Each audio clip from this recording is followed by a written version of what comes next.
कर्जत खोपोली रस्त्यावरील अर्धवट काम मृत्यूचा सापळा बनला असून प्रशासनाच्या आणि लोकप्रतिनिधींच्या हलगर्जीपणामुळे पळसधरीजवळ दुचाकीवरील तरुणीचा दुर्दैवी मृत्यू झाल्याची घटना आज घडली।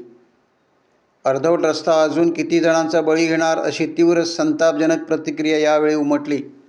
कोट्यावधी रुपये खर्च करून कर्जत खोपोली रस्त्याचे काँक्रिटीकरण करण्यात आले।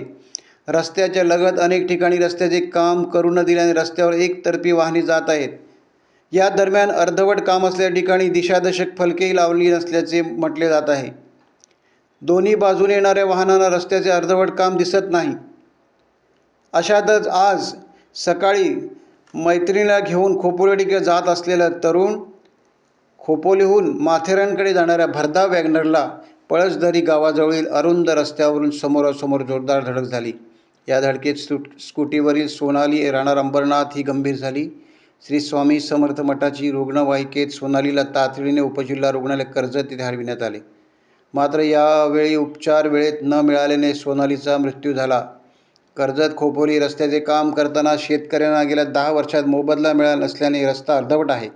सध्या भूसंपादन विभागात हालचाली सुरू असल्या तरी राजकीय नेते आणि शासकीय अधिकारी यांच्या कमिशनच्या घोलापायी मोबदला रखडला असल्याचे म्हटले जात आहे।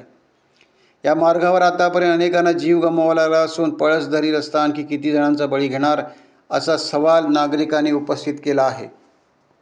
टाइम्स डिजिटलला लाईक करा, शेअर करा, सबस्क्राईब करा आणि बेल आयकॉन दाबायला विसरू नका। Times digital.